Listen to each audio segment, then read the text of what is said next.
It's been a few days since we said bye to the others in Nasha Town. Still no news about Rarer, though.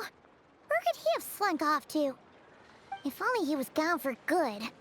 But with all the trouble he stirred up before, there's no way we've seen the last of him. Hello! You must be the traveler in Paimon? Mr. Flynn has been looking for you. Unfortunately, there's been a serious wild hunt attack over at the quarry. He thinks it's time to regroup and figure out a plan. The wild hunt? Oh, uh-oh. We better get over there, right away! Come on, let's go!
I can barely sense any Kuvaki at all.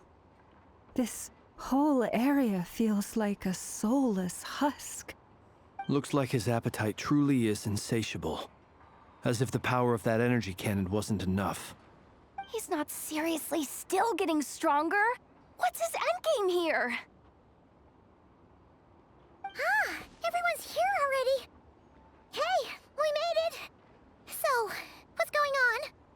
We've all been on high alert since we split up a few days back, expecting Rarir to strike again. But it's like he just vanished into thin air. No one has seen him nor found any trace of his presence. That is, until this morning, when a ratnik found signs of wild hunt activity while out here on patrol. As you can see, the Crystonite itself is physically intact, but the Kuvaki it contained is all but completely diminished. And we're sure that Rarir did this. Who else? He's the only one who could pull off a stunt like this. Kuvaki loss has reached critical levels. Reikir of Solnari set to maximum threat level. Warning, unless de-escalation measures are taken soon, he will pose a threat beyond our ability to contain. The consequences could be catastrophic. Traveler, do you remember when we encountered Rarir just after regaining his body? There wasn't a shred of sanity left. Nothing but madness and rage. Yeah, didn't he shout out a bunch of names? Then he started raving about how nothing in this world mattered to him. Oh, Paimon gets chills just thinking about it. Oh, but the thought that he's still out there, lurking somewhere in Nod-Krai, waiting for his chance to strike? Oh, even chillier. Last time we fought, we were already at a disadvantage. If he has such overwhelming strength, why would he suddenly go into hiding? Yeah, if I were him and I wanted more Kuvaki, I'd just take it by force. No point staying in the shadows. Unless something went wrong. His whole resurrection thing didn't exactly go smoothly. The other thing is, how does someone who's completely lost their mind still have the wherewithal to cover their tracks so perfectly? Beats me. According to certain medical studies, insanity does not always entail a complete loss of rationality. It may be that he is simply living in a world of his own. That actually sounds about right. He was ranting away to himself the whole time, like he had zero interest in talking to us. There are many unanswered questions here. He could be right under our noses, and we'd still be in the dark. Besides his name and title, we know little about him. Certainly nothing about his past, or what he might be hoping to achieve. Exactly. And we wouldn't even know where to begin looking. Even Boss hadn't heard of the Rahir of Solnari before all this. I'd be willing to bet that even if we gathered together every scrap of intel in Nod-Krai, we still wouldn't find more than, like, 3 useful facts about him. So, if we do nothing, he'll just keep getting stronger. But if we want to investigate him, we have no idea where to look. Last time we had Marionette and her big robo-buddy to help us, and we still barely held our ground. If we had to face him alone... Oh, Paimon's head hurts just thinking about it. What are we supposed to do against a threat this big? Well, I do have a little hunch about his next move. Given that he attacked the quarry, I'd say it's likely he'll target other places rich in Kuvaki. Somewhere like the Eye of Krati, or the Pillar of Embla. One thing's for sure. If we just sit back and let him keep absorbing Kuvaki, we really won't stand a chance against him. A perfectly reasonable hypothesis. However, it is worth noting that these 2 locations are quite far apart. To investigate them both, we'll need to split up. I agree, we should split up. Right now, Rarir's goal seems to be gathering Kuvaki, not fighting us directly. Once we're done, let's regroup on Hisi Island. Wait, why Hisi Island? If I recall correctly, your largest goddess statue was carved from Kuvaki-rich ore, was it not? That's right. Yes, it could well be a potential target of his. I should head back and start evacuating the pilgrims.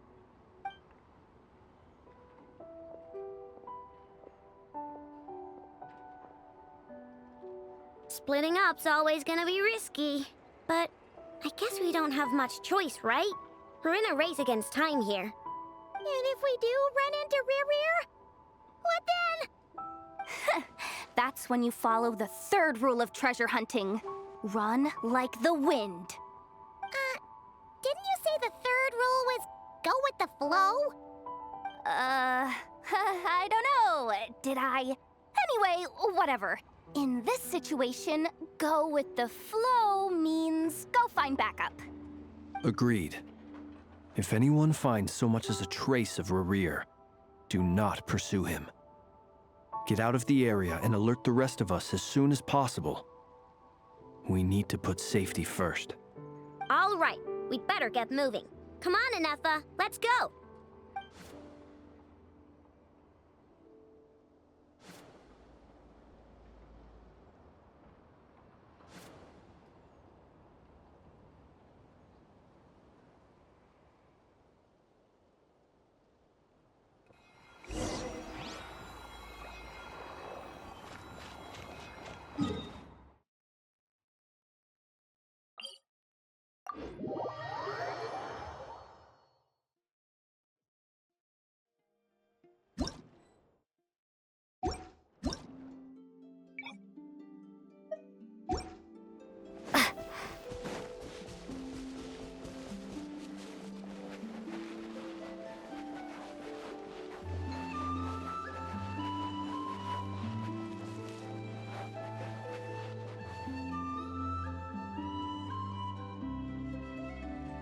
Any leads?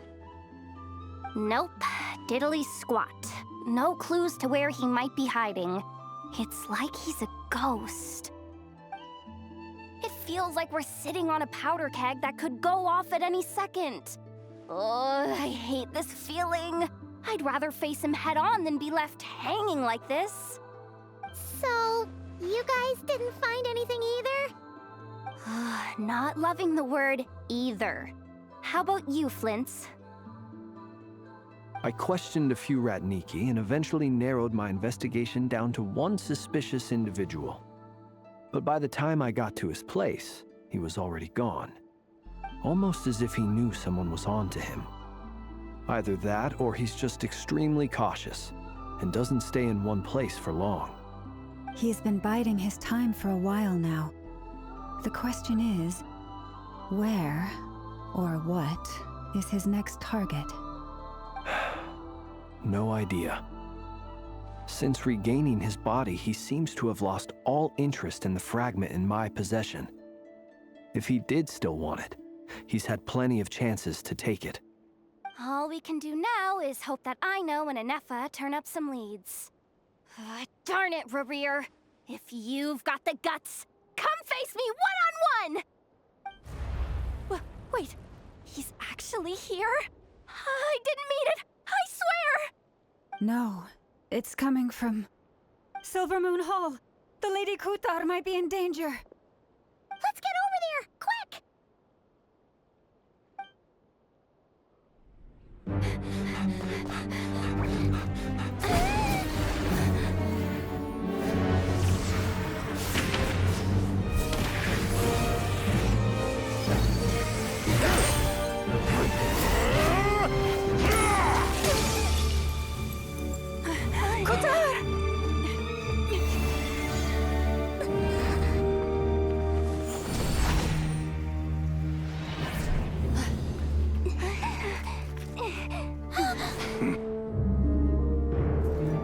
Why is he attacking the damsel elect? What's going on? No time for questions. Stop him!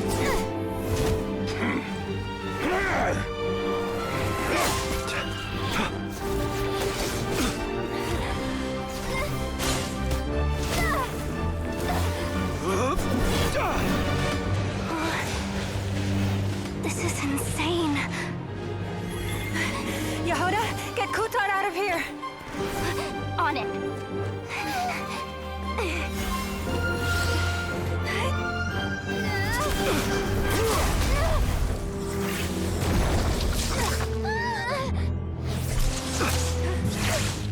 Look where your feeble light has gotten you. Now, you shall plunge into darkness. Felindus, soon, I will find a way. Watch out!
Find them.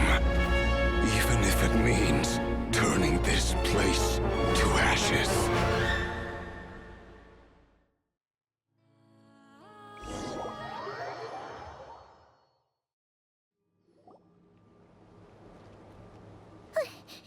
That was too close. We barely made it out of there alive. What's that guy's deal? How'd he get so crazy strong? He's a threat to this entire nation. I doubt his strength could even be measured by conventional standards. I have a question. When me and Anefa showed up, we saw him chasing after this lady like he wanted her dead. What was that all about? We weren't there for the whole thing either. They were already duking it out by the time we arrived. Yeah, we didn't see how it all started. It all escalated so quickly, we had no choice but to step in. Kutar, can you shed any light on the situation? Kutar. Cross-checking database. I see. So you're the one that the Frost Moon Scions refer to as the Moon Goddess? Wait, she's the moon goddess? Oh, no wonder she looks just like all those statues. There are many reasons why people might worship the moon, and just as many why they might despise it. I've never met that person before, but there was no mistaking his deep-seated hostility towards me. Why he holds me in such contempt, I cannot say. But since he hunts the power of the moon, it's no surprise that I am a target. Kutar. There are many potential motives. For instance, you help the traveler escape his grasp. This could be his way of taking revenge. It is also possible that he covets the Kuvaki inside you and seeks to take it for his own. The list goes on. But right now, devising a counter-strategy should be our #1 priority. The likelihood of this location being discovered is close to 100%. A counter strategy? But we don't stand a chance against an enemy like this. Surely our only option is to run. He's not gonna chase us to the end of the world, right? So as long as we can sneak out of Nod-Krai undetected. No, I can't say that. Come on, Yehoda. This is serious stuff. You can't suggest we all just chicken out. Running is our only option. Huh? You seem surprised. But what other choice do we have? We are facing an enemy we cannot possibly defeat in battle. Well, I mean, yeah, but still. It's not too late. I can distract him, so you'll have plenty of time to make your escape. Wait, what? You're gonna act as bait? Doesn't that make sense? I'm the one he's after. There's no need for you to risk your necks on my behalf. A coyote doesn't stop for bypassers while it's howling at the moon. What is it, Loma? The Frost Moon Scions have already grown accustomed to life without their goddess. My presence here is no longer essential, and this is not my home, so you needn't ask me to stay. We can't just roll over and let him get away with this. That's not our style. Yeah, we can't just call it quits after everything we've been through together. Besides, she'd pretty much saved my life back there. If I just ditched her now, I'd never forgive myself. We can't overlook that you have saved our lives multiple times now. To talk of returning the favor would be a little crass for my liking. But suffice to say that we are friends, and friends look out for one another. Riri's true objective remains unclear. Even if we were to sacrifice Miss Kutar, there's no guarantee he would stop. But Kutar, I know why you left the Frost Moon Scions so long ago.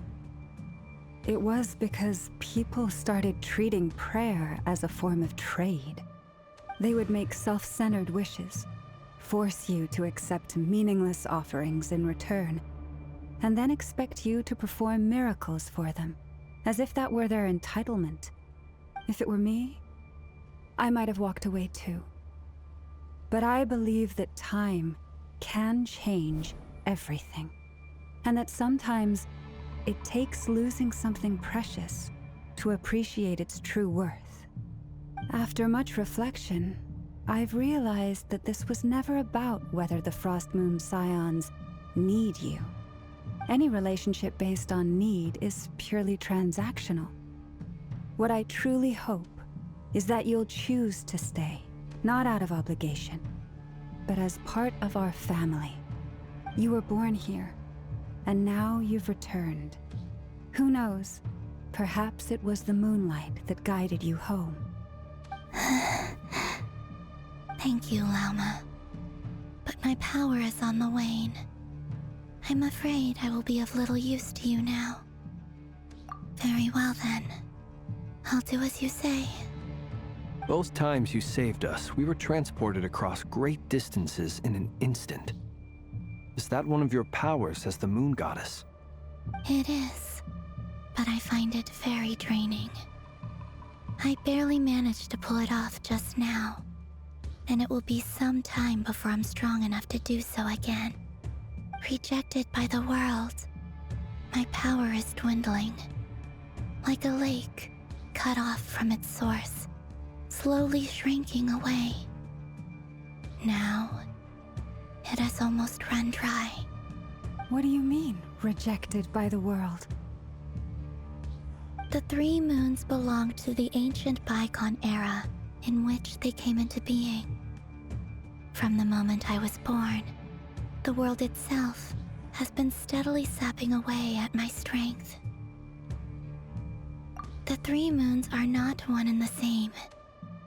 As the goddess of the frost moon, I cannot wield the powers of the other two. Yet moonlight has a way of blending together. Each can reflect the other's glow. So when our fingers touched, I was able to restore my strength by drawing Kuvaki from the eternal moon's marrow. But this method of recovery is painfully slow. If only we could find the...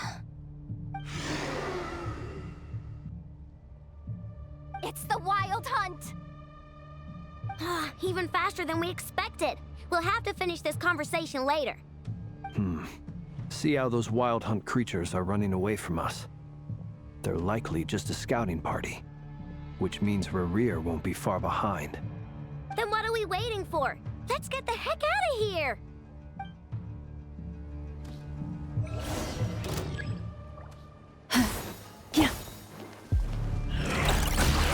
Lash attack! Defensive mode engaged. Lash system. Oh, they just keep coming! This is driving me nuts! Rerir's closing in on us. We need to pick up the pace. There's too many of them! And this time, we can't fall back on Kutar's help to escape! This goes on much longer. For the everlasting forest. Close your eyes. To dust. Be silent. Look! The rainbow! Preparing for dust up. Defensive mode engaged. Receive my blessing. With one heart, we pray. Observe. Close your eyes. Night falls. To dust. Lash attack! Installation chamber deployed. Annihilation mode. By the frost moon of old. Be silent. Close your eyes. Fear the dark. Be silent. Night falls. Look! The rainbow! Defensive mode engaged. Ultimatum protocol. For the everlasting forest.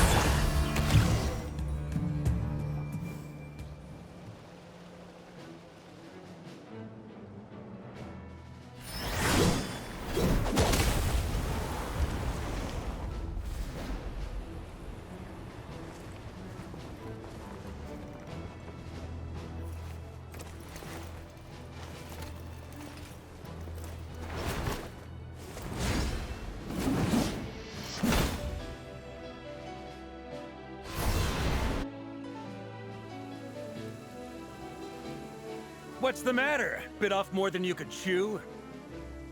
Who are you? Uncle Varka! You're back from Amsvartnir? Whoa! You're Varka? Grand Master of the Knights of Favonius? We could save the intros for later. Right now, let's get you all out of this hellhole. Follow me. I know somewhere you'll be safe. Oh, is that where I think it is? That's the one. Come on, move! There's no time to waste.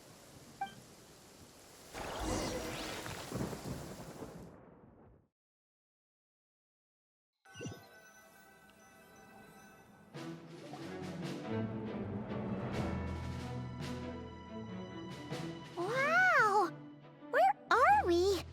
This is so well hidden. Well, that goes without saying. This is the Knights of Favonius' meeting place in Nod-Krai, and a contact hub for the Northern Intelligence Network. AKA, the black market of intel. No matter what faction you're with, it's the place to buy and sell information. Their headquarters are in Nod-Krai, but they've got contacts in every nation.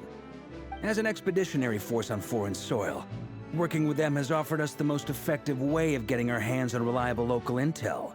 This is where we meet, so naturally, it's secure. Anyway, where were we? Folks from Nod-Krai should be pretty familiar with me by now, but I believe this is the first time we've met. Allow me to introduce myself. I am Varka, Knight of Boreas, and Grand Master of the Knights of Favonius. We've heard all about you. This meeting's been a long time coming.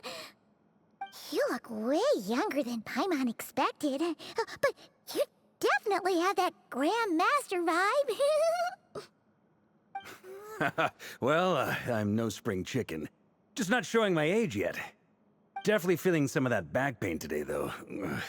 Rushed back from Amsfartnir without a wink of sleep, only to get right into another fight with that freshly revived maniac. Another?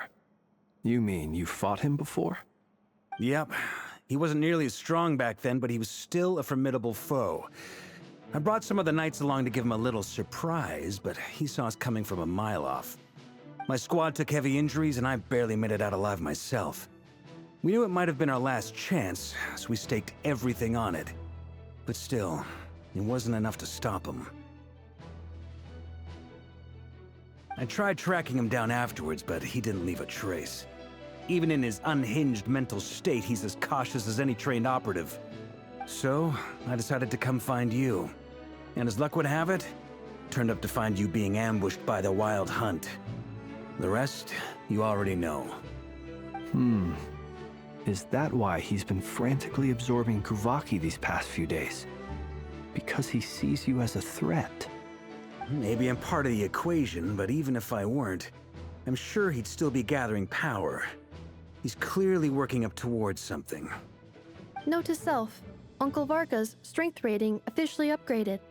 Guess it's my turn to ask questions now. So, what exactly has been happening in Nod-Krai? Why has the Wild Hunt returned in humanoid form? And why is it after you? That's a long story, but I'll try to make it quick.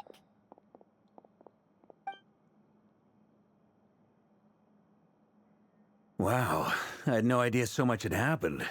Sounds like you guys have really been through it. So, the Kutar is actually a Fatui Harbinger.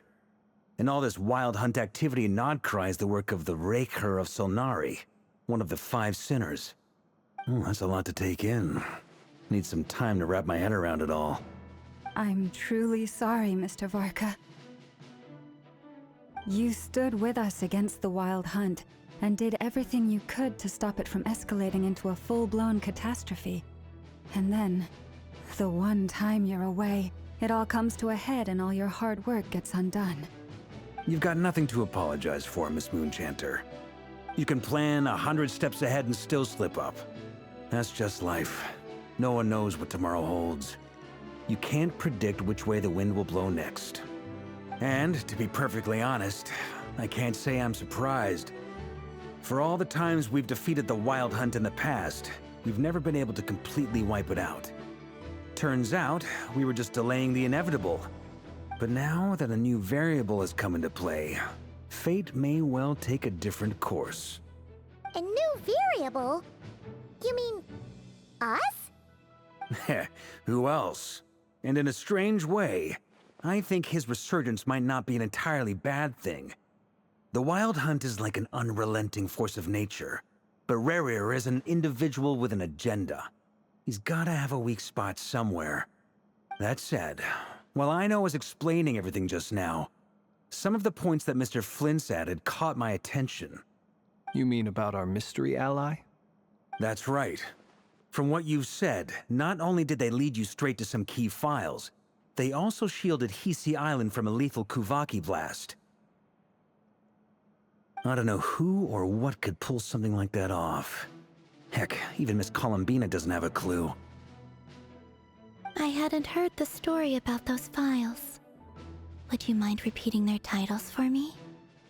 Wild Hunt Phenomena Log, a Nod-Krai and Ratnik's Field Journal, and Kuvaki Survey Log. Oh. No. Still doesn't ring a bell. Another dead end. Guess all we can do now is hope that our mystery ally keeps showing up when we most need them. Still, it's safest to assume they won't be intervening again. From here on out, we'll have to resolve this crisis by ourselves. Your intel also explains something else I've been wondering about.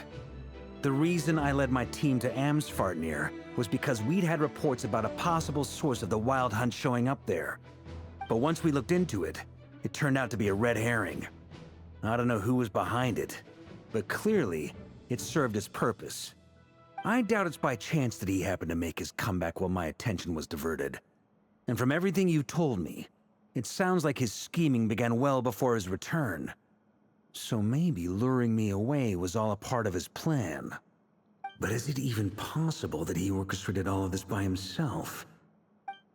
The Moon Maiden and the Raker of Solnari, Nod-Krai of all places. The way everything is unfolding, it can't be a coincidence. So, what do we do now? Got any ideas? Right now, we've got at least 3 things to consider. Let's go through them one by one. First, we need to figure out how to take down Rerir. If we can't beat him in a straight-up fight, the rest won't even matter. To my knowledge, the bulk of Nod-Krai's fighting force is already gathered here. But even with everyone united, we're still no match for Rerir in his current state, let alone with his power still growing. What if there was a way to tap into a new power of our own? How so? Have you thought of something, Columbina? 3 moons once watched over this world. The Eternal Moon was the largest. The Frost Moon was the brightest. And the Iridescent Moon was the most mysterious. They say that back then, the 3 moon goddesses wielded immense power. Enough to shape the workings of the world itself. I now bear the Frost Moon's power, and the Eternal Moon's marrow resides within the Traveler. Hold on. Are you suggesting? The iridescent moon, the last piece in the puzzle. That's right. If we can find the Iridescent Moon's marrow, I will be able to regain my strength much more quickly. The 3 moons are said to stir the tides and illuminate all things. Perhaps they hold further secrets beyond our understanding. According to my analysis, the solution is feasible. However, it is subject to one major condition. How do we locate the Iridescent Moon's marrow? I know a way, but we will need to visit the Fatui's Experimental Design Bureau. The Experimental Design Bureau? Are you saying we need to involve Marionette? Yes. I must speak with Sandrone. It's a long way from here to the Experimental Design Bureau. There's a high chance you'll be spotted. You shouldn't go alone. Then that's settled. Next up, our second priority. Somehow, we need to figure out Rerir's end goal. As you saw for yourselves, when he was still in his Wild Hunt form, everything he did was for the sake of recovering his body and resurrecting himself. His first act since then, after laying low for a while, was to try and assassinate this young lady. People's obsessions often reveal their greatest vulnerabilities. There must be a reason why he despises the moon so deeply. Perhaps it sheds some light on his title, the Raker of Solnari. The Wild Hunt has plagued Nod-Krai for centuries now. If we want to stop it for good, we have to get to the root cause of what's driving it. It's true. We still know very little about him. If Kuthar hadn't given us that lead, we wouldn't even know his name. But where would we even start? I doubt even the Intel Queen of Nod-Krai has a clue, and she has info coming out of her ears. Oh? That's a rather hasty conclusion for someone who's so painstakingly meticulous when it comes to dealing with machines. Ah, she heard me.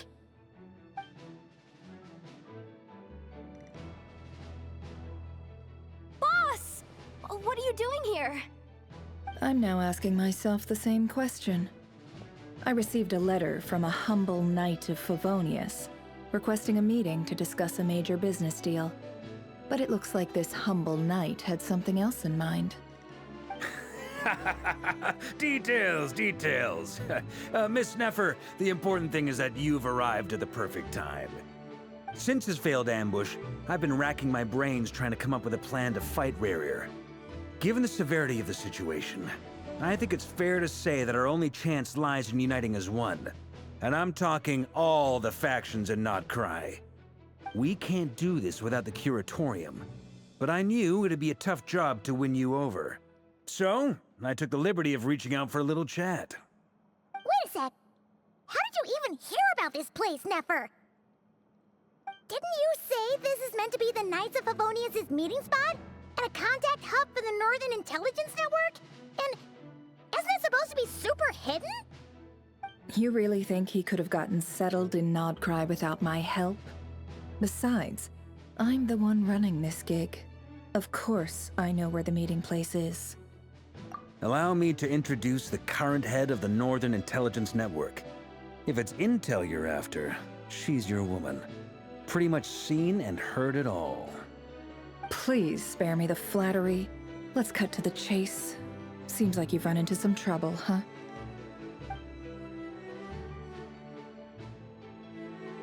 Well, this certainly qualifies as an unforeseen crisis. On behalf of the Curatorium of Secrets, I wish you all the best of luck. So you're just going to sit this one out? Why should I get involved? What could possibly be in it for me? What if we told you we can't do this without you?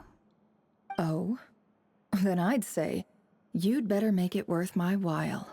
I don't work for free. I can't put a price on something like this. It's just not in my nature. But then again, you and I have always been polar opposites in this regard. So I can't exactly say I didn't see this coming.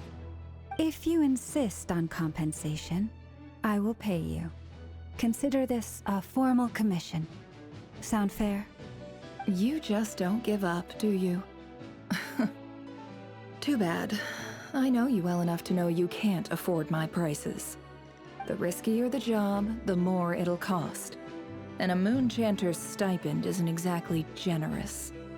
Unless you're planning to start passing the donation box around among the faithful. Boss, just a thought. If they come up short, maybe you can take the difference out of my next few paychecks. Things got really dangerous during the fight with Rerir. If this girl hadn't saved me, I'd be ley line fodder by now. I'd be gone for good, boss. If there's any way we can make this work, I'd really like to help her. Please? I'm begging you. This is why I'm always telling you never accept favors. They are the hardest debts to repay. You have to be careful who you get involved with, or you invite all kinds of misfortune. Very well, Yehoda, I will help. But just this once. Don't count on this happening again. Flins, that fragment that Rerir was after, do you still have it on you? Of course. Let me borrow it. I need it to follow up on some leads. Wait, you actually have some leads? Shh. This is top secret information. I get it. We all have things we'd rather keep to ourselves. Plus, I know we can count on you, so we'll leave the intel gathering in your hands. And that brings me to the third and final item. We need to find a way to distract him. We need time to make our move, so someone will have to stall him. I'm in for this part, no matter what. Anyone coming with? Count me in too. Come off it, you two. Quit playing heroes. I'm way ahead of you here. Nefa did a scan of the Moon Goddess's Kuvaki signature, and we're gonna use it to make some decoys over at the Kramkake craft shop. Anyone who's in, follow me. Once they're ready, we'll deploy the decoys across Nod-Krai. So as long as the rest of you keep moving, he won't catch on to your scent and won't be able to track you down. I like it. Genius idea. No biggie. All right then, we'll split into 3 teams. Once your team has finished their mission, return here and wait for the others. Dismissed!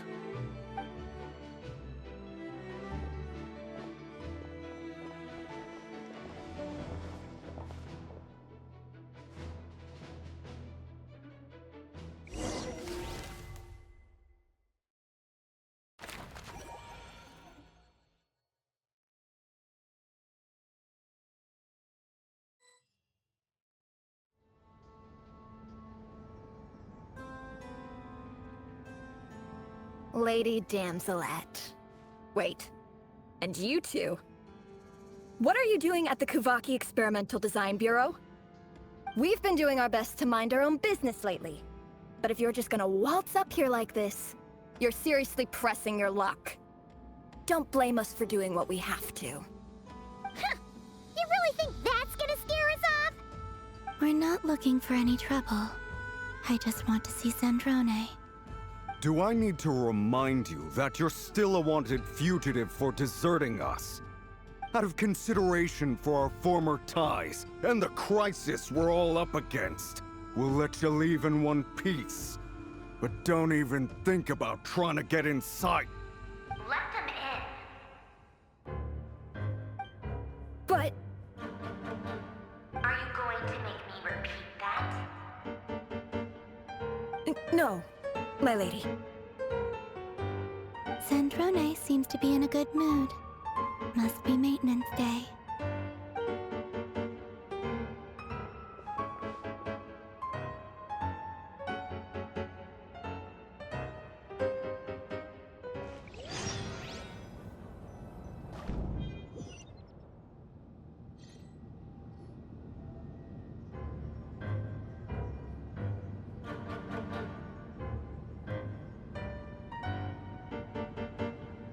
So tell me, to what do I owe the honor this time?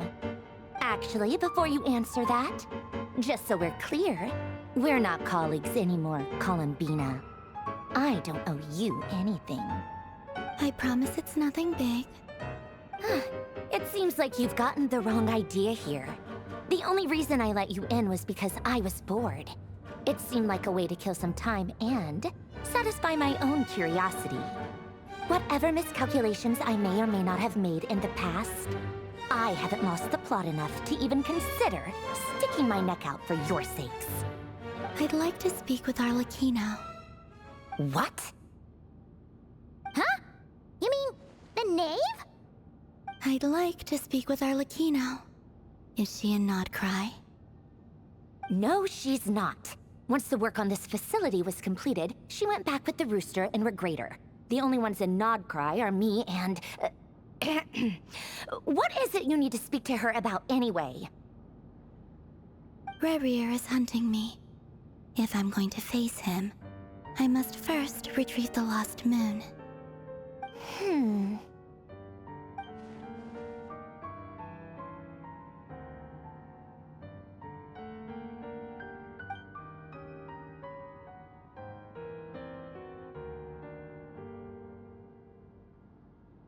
Is that a no, then? As if I need reminding. I was this close to settling things with him before someone decided to whisk me away to their weird little garden. Have you held any tea parties lately? Tea parties? Yeah, obviously. You don't seriously think we'd pack it all in just because you aren't here. If anything, they've been more eventful than ever. Just me, Arlecchino, and a bunch of insolent, insensitive guests who won't stop asking where you've gone. Oh, they've been a real joy. I bet you served them the worst tea you have.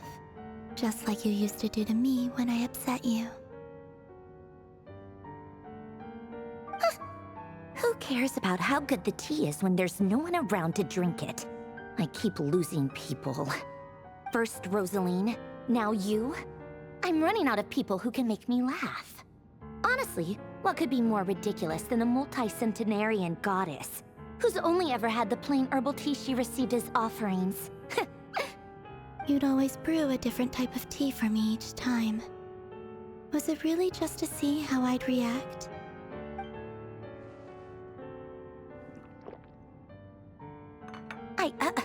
Well, duh. Why else? Watching you squirm was practically my only form of entertainment.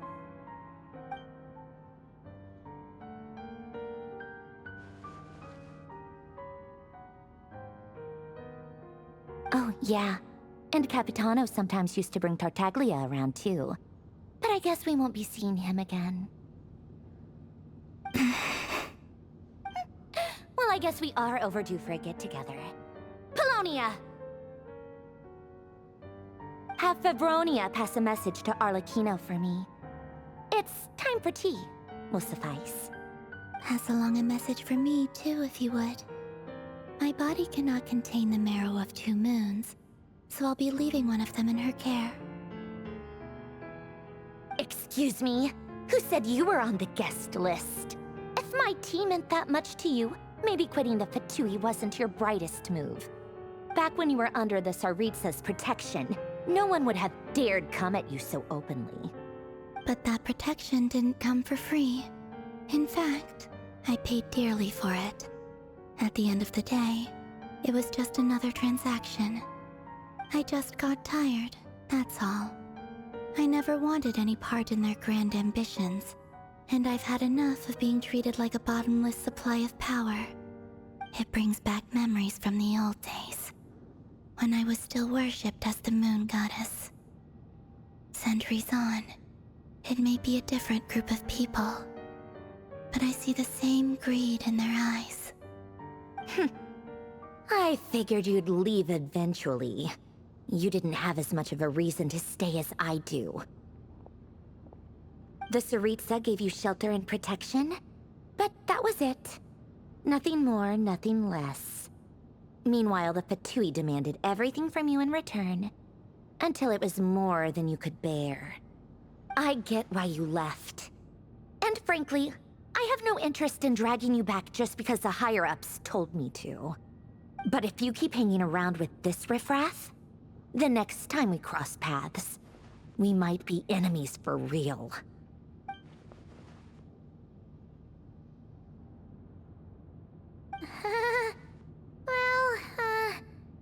Guess that's our cue to leave.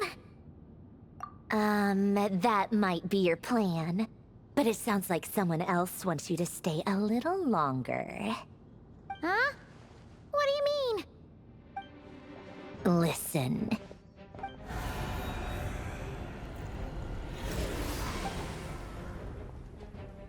My lady, it's the Wild Hunt. A horde of monsters is headed straight for the facility. Another uninvited guest trying to crash my tea party. Clear the area. I'll handle this. Wait, what? You want us to leave you here by yourself? Huh. You'll be lucky to make it out of this alive. You really think you can afford to worry about me? Go on, get out of here. You may have stopped Polonia from crushing him last time, but I've made sure that won't happen again. The entire Experimental Design Bureau is rigged for war. Stay and watch if you want, but it'll be at your own risk. You're not flagged as friendlies in the weapons system. Don't tell me what to do! Look, if you're leaving, make it quick, or you'll just get in my way. There's a secret passage on the 2nd floor. It'll take you right to the plains out back. Stare all you want, Columbina. You're not getting another invitation to my tea party. I know. But thank you anyway, Sandrone.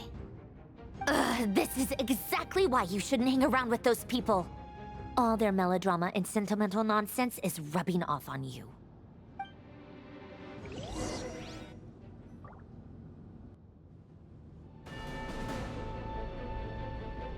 Come on then, Mr. Ray here. Let's pick up where we left off. It's your Wild Hunt monstrosities versus my beautiful creations. Let's see who comes out on top.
Polonia, get him!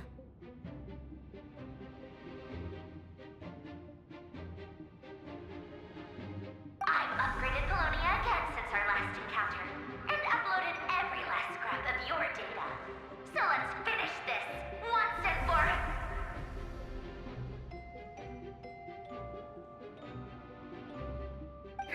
She's not here. Where did she go? Hey! Over here, you big... Cursed moon. Go. Keep searching. She cannot have gotten far.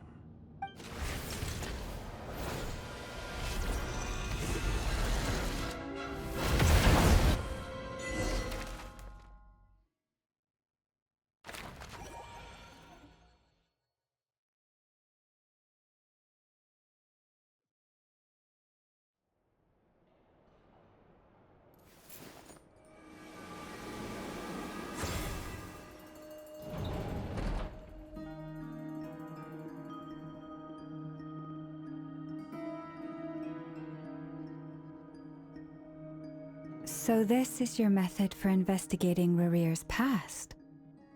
It almost looks like some kind of ceremony. Good deduction. But it's quite a different affair from what you're used to with the Frost Moon Scions. Whoa! First time I've ever been in here. Boss always said it was off limits, so I pictured some kind of creepy dungeon. But it's actually kinda nice. Oh, I guess this must be Sumero decor? That's where Boss is from. And that nice shopkeeper who sold me my treasure compass. I'm not sure exactly what you've got planned, but it looks like you're all set. When do we begin? Whenever we wish. But for some reason, I've got a feeling this isn't going to end well. I've never faced Rarir myself, but from what you've told me, his power is beyond anything I could imagine. I, on the other hand, am just an ordinary businesswoman. Our paths should never have crossed, yet here I am, forced to make an enemy of him. If you ask me, you're about as far from ordinary as it gets. So what are you saying? You're getting cold feet? Once I take a job, there's no backing out. Still, I have to ask myself if the power I'm relying on will even work on an opponent of this caliber. And also how to make sure I come out of this alive if things spiral out of control. Death is the one thing we can take for granted. It is the great equalizer, however fortunate or unfortunate we may otherwise be. So it's important to consider how to spend what lifespan we have left. Come on, boss. Lighten up. Quit talking about death. It's bad luck. For once, I agree with you. When you're up against a foe like Rarir, there's no such thing as being too prepared. Is there anything I can do to help? That won't be necessary. I've already made up my mind. Time to cash in a precious favor I've been saving for a rainy day. Yehoda, I need you to find someone for me. The sooner the better. Eh? Find who? That shady merchant who sold you an overpriced treasure compass the other day. Come on, boss. You're pulling my leg again. In what way is she shady? She showed up when I was completely lost and sold me a neat little gadget that was exactly what I needed. Trust me, she's a good person. Anyway, I know who you're talking about. Don't go anywhere. I'll be right back.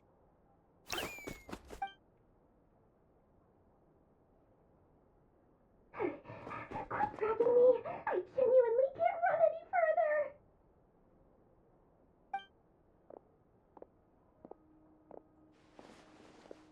Hey, aren't you? What is it? What's the big rush? You dragged me out of a dream where I was literally swimming in Mora. I'm charging double my usual attendance fee. See, look how easygoing she is. After that rude awakening, she could have completely snapped at us. But instead, she kept it together and just asked for an extra fee. Dori Sangama Bay? I never would have pictured you two doing business together. If you want to make it big in Nod-Krai, it's all about connections. Lady Nefer just so happens to have a lot of intel that interests me. And she also did me a big favor in the past. It was back when I first arrived in Nod-Krai. My trusty assistant, the genie in my lamp, had an adverse reaction to the Kuvaki and fainted. And when you know it, that's when I suddenly find myself in a life-or-death situation. Good thing my compatriot was there to swoop in and save the day. I've been giving her a 30% discount off all of my goods ever since. Now, so that no one here feels left out, I'm willing to extend a 20% discount to fellow friends of Boss Nefer. Plus, any other friends you send my way will enjoy 10% off. What can I say? The great Lord Sangama Bay is nothing if not generous. So, let me guess. You've run into some trouble? I've got everything you could possibly need. And the more you buy, the more you'll save. You guessed correctly. What have you got in the way of survival gear? The one type of gear I've never been short on. What are you looking for? A jetpack fresh from the Academia's labs? An ancient suit of armor dredged up from the bottom of the sea? At the very least, I need to know what kind of opponent you're dealing with here. If even you're worried about staying alive, it must be pretty serious. What if I told you it's someone with the power to bring a nation to its knees? Is that so? Then we really are talking top-shelf treasures. I don't have anything like that in stock right now. I'll have to ask my supplier. Your supplier? A powerful woman, make no mistake. I can't reveal her identity, but luckily for you, I hear she's planning to visit Nod-Krai in the near future. If you're willing to wait, I can ask her when she's here. Can't say exactly how long that'll be, though. Then, let me put it another way. What would you do if you encountered an enemy like that? Roll over and serve yourself up on a silver platter? Of course not! I have a handy little trinket from one of my generous suppliers, which... Hold on. What exactly are you getting at? No, no! This is for my personal use only! Let's just say I'm borrowing it, all right? Just for insurance purposes. You'll get it back later. Favors are the worst kind of debt to owe, and now you've got a chance to repay one. A win-win situation, don't you think? Fine. You can borrow it for 5 days. No, make that 3. And for every extra hour after that, I'm charging you 1 million mora. Deal? Deal.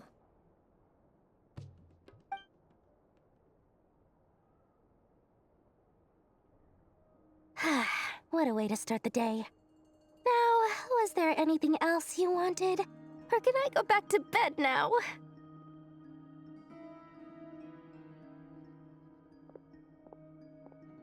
That will be all. Take care now. Don't trip up on your way back, friend. See you later! You're my favorite shopkeeper.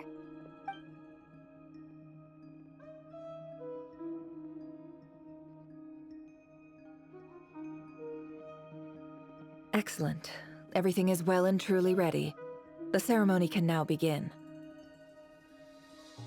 After initiating the ceremony, your minds will follow me wherever I go.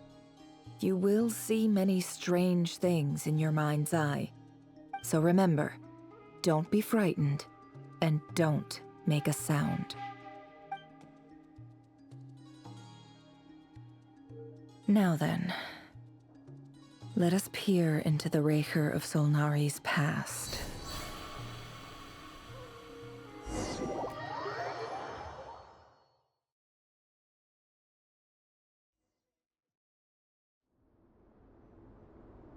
I made it. I don't recognize this style of architecture. Must be Conrian. Simple furnishings, table and chairs. It's a more ordinary house than I might have expected. Looks like the fearsome Raker of Solnari came from surprisingly humble beginnings. Unless this passed for luxury in Conria. Unlikely. It was said to be a very prosperous nation in its heyday. Anyway, I'll keep exploring.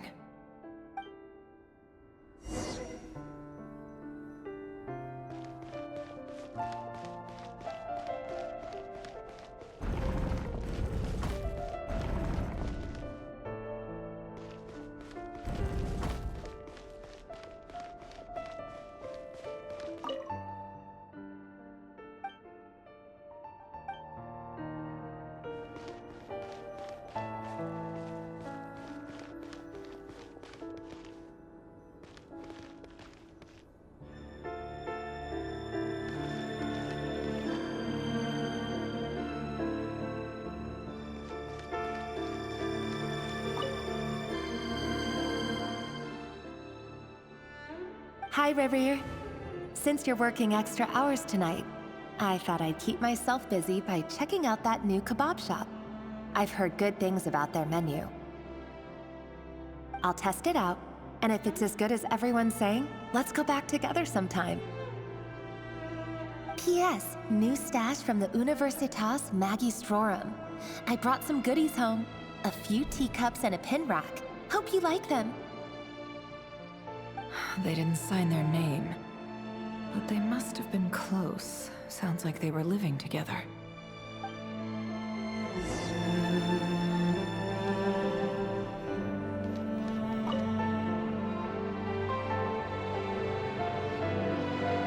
I went over to Joseph's for drinks today. They have a fine collection, but I went alone. Felindis was tied up with something and couldn't make it. Joseph asked why I came alone, but I didn't really have an answer. He then went on to ask about other things. If you ask me, someone who asks that many personal questions is too nosy for their own good. But if he invites me again, chances are I'd still go. Felindis. That's the same name Ririr mentioned. Crane imports keep falling. If things don't pick up, we'll soon be back to meat and mushrooms only.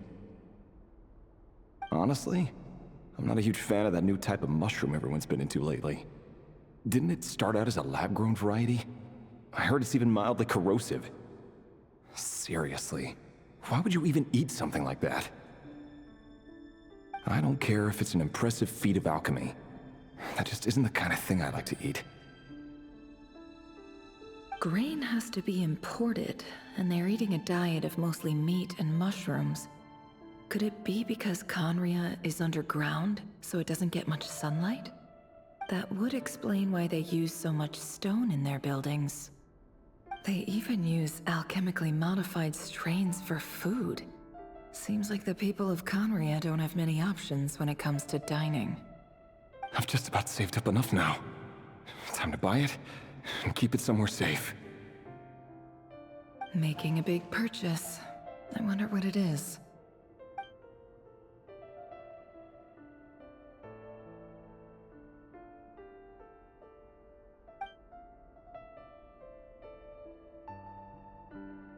He really is a professional. No wonder he's so good at covering his tracks. Despite what he's become, it seems like he's retained certain habits, at least in this regard.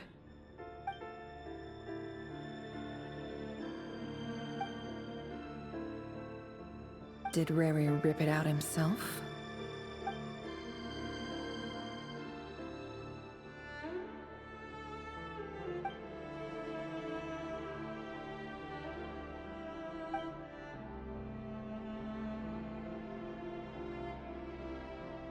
Before I met you, I was convinced that my heart was nothing more than a stagnant pool. The burial place of a fallen moon. A withered, windless grove where the waters rested forever unrippled. It was you who helped me see that my heart hadn't entirely withered away, that it could still beat to the rhythm of love. This is just trivial sentimentality from the looks of it. Why would he go to the trouble of hiding that? The burial place of a fallen moon.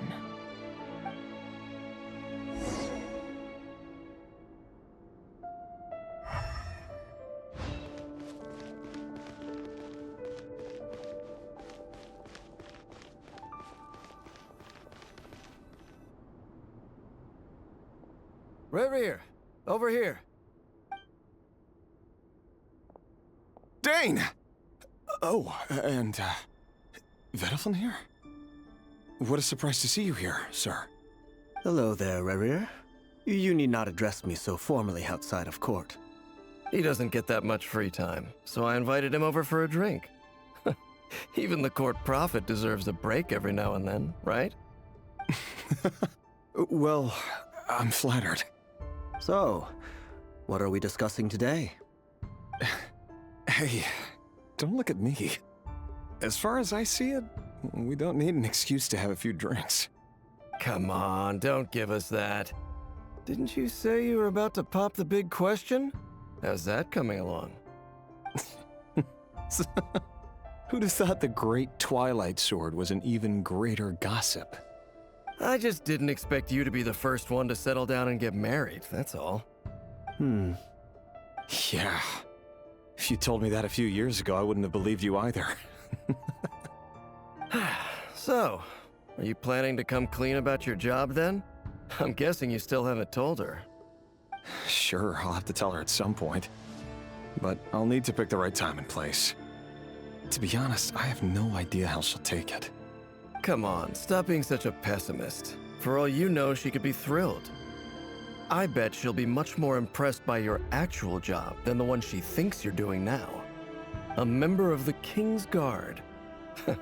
Quite the cover story. Does the king himself even know? Of course he does. Anyway, enough about me. How have you been? Me? Same old, nothing much to... Huh? What's up, Ved? It's nothing. Vediflin, Dainsleif's elder brother. Renowned throughout the court of Conria as the Visionary, and said to possess a wisdom far beyond the reach of any ordinary man. And yet, despite the gulf between us, he seems to have something to say about me. Does he even know me? Does he see me as a friend of his brother, or just another of the Vinster King's blades? Why did he react so strongly? Was it really to do with what we were talking about? Brown, curly hair and brooding blue eyes. So this is what Rerir looked like back in the day. Perfectly normal. No different from anyone else. As frightening as this monster is in the present, there's something even more unsettling about seeing the human he used to be.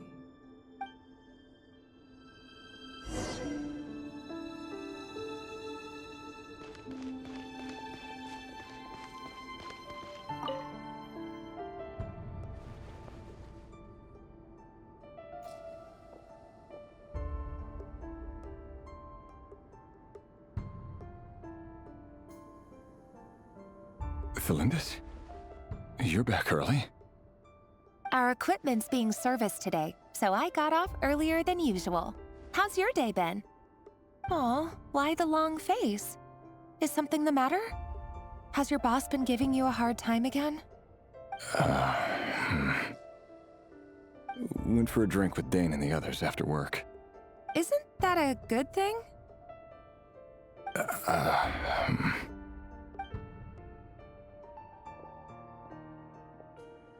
Vediflin showed up today, too. You know, Dainsleif's older brother. Ah, Mr. Vediflin. Yes, I've heard of him. They say that everything he says ends up coming true. He overheard Dainsleif mention that I'd recently proposed, and seemed to have an issue with it. But when I asked what it was, he kept it to himself. So, you're worried? You could be such a child sometimes, Reverie. We're nobodies. Why would the Visionary be concerned about us? I'm sure someone in his position has much bigger fish to fry. Maybe you're right.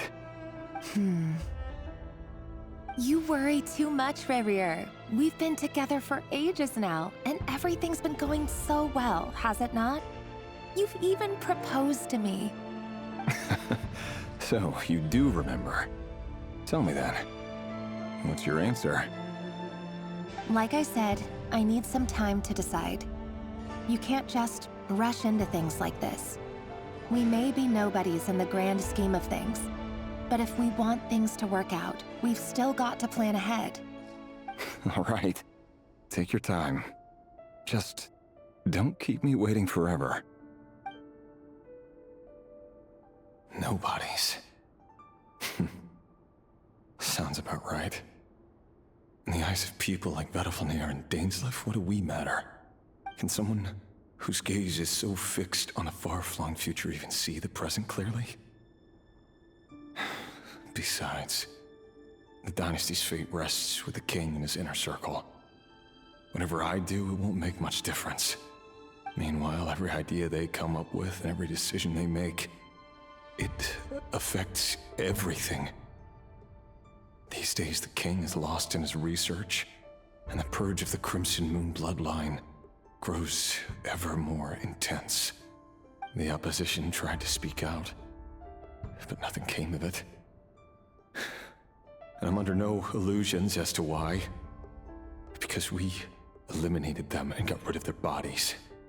A man can have 1,000 reasons to carry a sword, but there are few good excuses to use it. Yet the king has never even considered a gentler approach, and he never will. What becomes of someone who kills on another's behalf? Can he ever find true peace?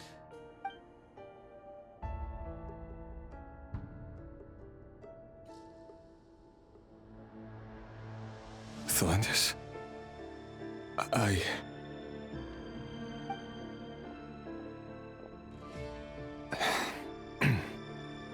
It's nothing. You were right. Fate has never smiled upon nobodies like us. But by the same token, it's unlikely to bear a grudge against us either. There's no reason we can't keep living happily together, cherishing the simple joys of each day as they come. See? You just need to stay positive, Rerir. I can feel your warmth, your breath. You're right there, right by my side.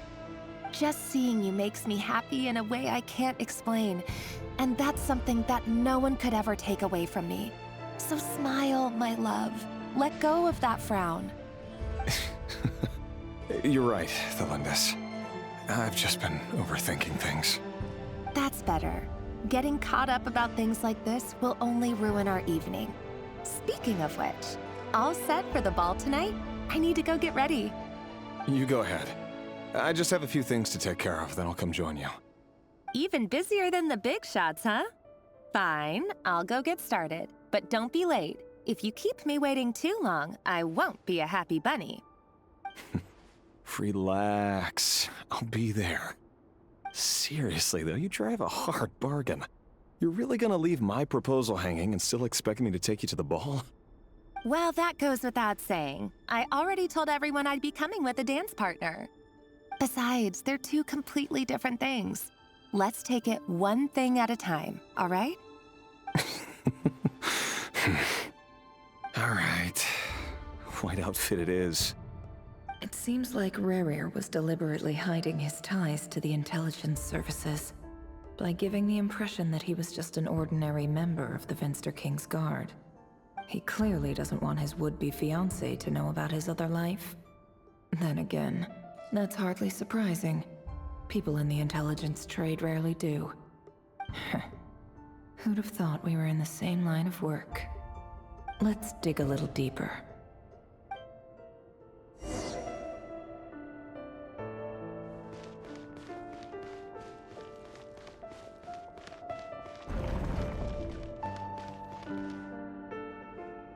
Our last operation was a resounding success, and all thanks to you, Rerir of Solnari. In total, We apprehended 32 dregs of the Crimson Moon, and 67 accomplices. After all these years since the dynasty's fall, so many of them still linger on. Indeed, it cannot be denied. Yet it was destiny that the Crimson Moon should be overcome by the eclipse, and that His Majesty, the all-seeing Vinster King, now guides our nation on the path to prosperity. Khaenri'ah has no further need for a dead moon. But alas, there will always be those who refuse to see the truth, choosing instead to romanticize the past. That's not entirely true. Much about the Crimson Moon era was worthy of remembrance. And that's exactly why they keep trying to see it restored. Many of its secrets remain unsolved to this day. As it happens, that's precisely the field of study my partner is devoted to. You still haven't told her what you really do for a living. Where would I even start? How do you tell someone that you're one of the king's hand-picked executioners? That your hands are steeped in blood? You didn't choose this life, any more than I did. Orphans like us don't get a say. But I'll sure as heck be the one to pay for it. Speaking of which, we need to be more rigorous in the way we identify direct descendants of the Crimson Moon. Someone, it seems, has strong opinions about my future plans. Most likely my marriage in particular. I have a feeling that we may soon become targets of the Crimson Moon's retribution. Your concerns are not unfounded. They've taken out many of our colleagues these past few years, and for that very reason. These are no helpless lambs we're leading to the slaughter. They're wolves in sheep's clothing. Take care, Rayhir of Solnari. I look forward to toasting you at your wedding. Thanks, Thorkel. You look after yourself, too.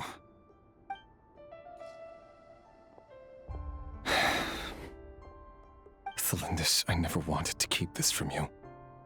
You're the last person I would ever want to lie to. But that's exactly why I can't tell you everything. There are things you shouldn't know.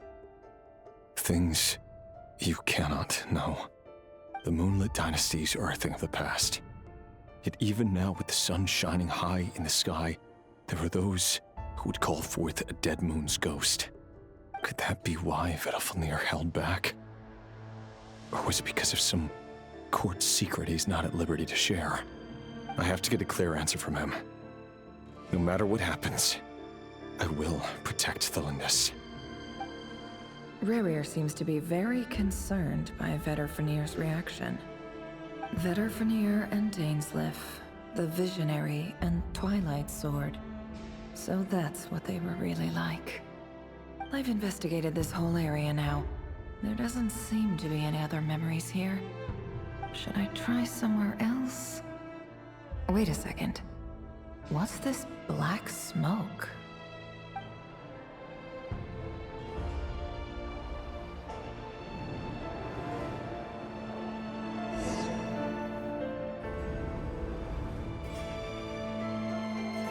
So he's late after all. Just you wait, Rayhir. You're in for it. Big time. Are you waiting for someone, ma'am? Could I tempt you into buying some flowers? Oh, sure. Pick me out a pretty bunch if you would. Thank you. But I'm afraid none of them are as pretty as you. For someone so young, you sure have a way with words, don't you? I'm only telling the truth. Look me in the eyes. You'll see I'm not lying. May we have a word in private? Who are you? And what do you want? It doesn't matter who I am. Too many of our kind have fallen lately, so I decided to take the risk of reaching out. Not long ago, the Rayhir of Solnari led an assault on one of our strongholds. We suffered many casualties, and many who came to our aid lost their lives as well. Sorry, I don't know why you're telling me this. And I don't want to get involved. Wait, hear me out. This time we finally got a clear look at his face and learned his true identity. His name is Rayhir, and he claims to be one of the King's guards. What did you say? A cruel irony, isn't it? The man you're set to marry leads a double life as a brutal executioner. But surely, you must have caught a whiff of the blood on his hands. Why are you telling me all of this now? Simple. It's because... How strange. Rerir was nowhere to be seen in that memory. It clearly belonged to the Lindis. Rerir couldn't possibly know what happened if he wasn't even there. Why would her memories appear in his fragment? The ceremony won't last much longer. I think it's time to call it a day.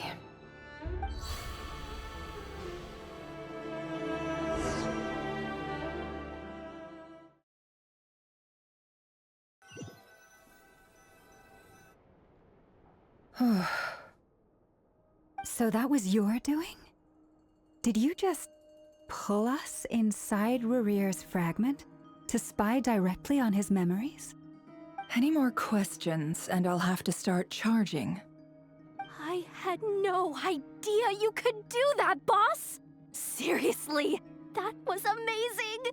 We're not worthy. We're not worthy!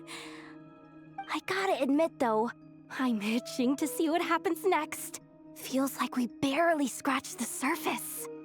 I'm just as curious as you are, but the ceremony only allows for limited time inside. That's all we can see for now. Luckily, we managed to learn quite a lot. So far, so good. I just hope the others are doing okay too. Especially the group with the Traveler. Their mission is a risky one. Let's hope it's all going smoothly. If you're worried about them, go see how they're doing. If I know Boss, she's gonna need some time to write up all the details and make sure it's all coherent. I'll stay behind to lend a hand, but feel free to head back and meet up with the others.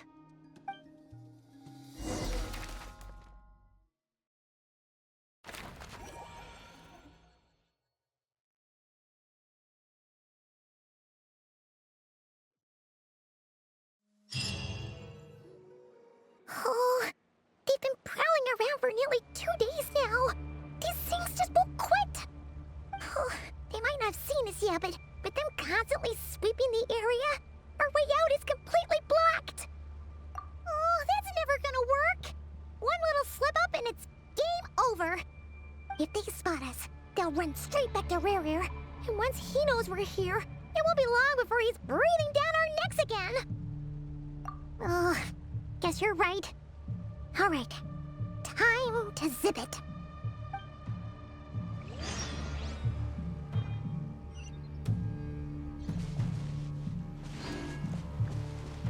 Quick, hide! We almost got spotted! Phew, that was a close call.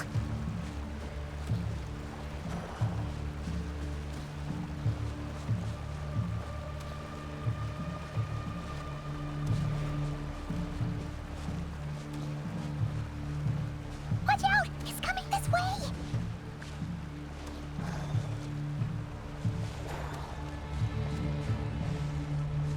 Keep going. We're nearly there. This is the final hurdle.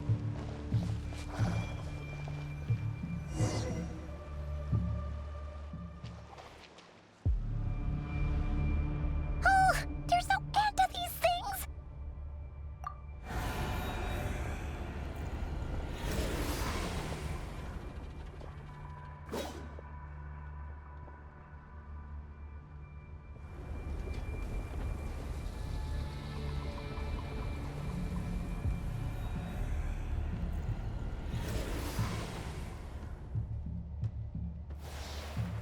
Fire.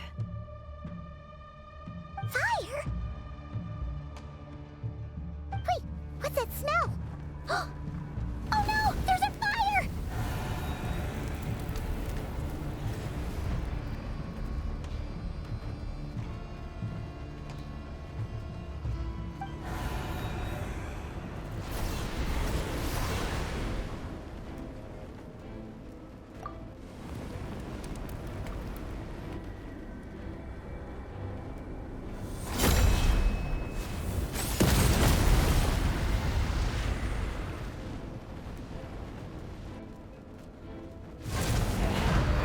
Zandrone was right. You look weak, Columbina. The old you would never have let such lowly creatures bar your way. Word has it that you did something for the Tsaritsa, and that's why you've lost most of your power. Freedom comes at a heavy price, doesn't it? It's Arlecchino! You came!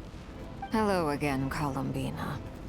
And greetings, guests of the House of the Hearth. It's been a while, Arlecchino.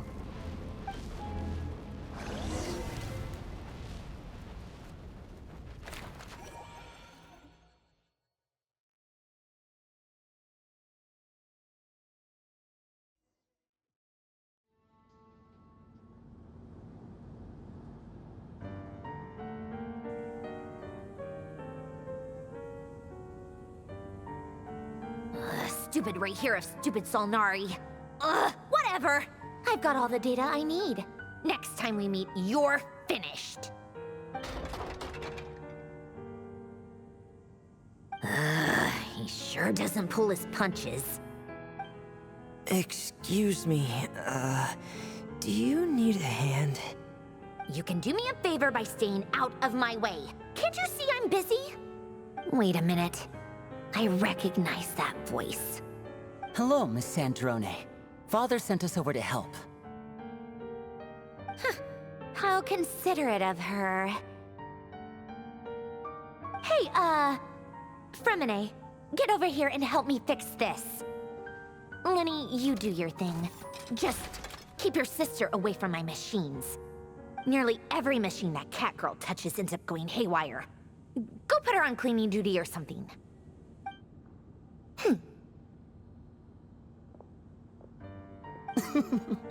Then let's start downstairs. Fremine, we'll leave this place to you. You've got it. Wait a second. Pretty sure there's still some tea in the cupboard. If you want some, you'll have to make it yourselves.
It's a relief to see you all made it back in one piece.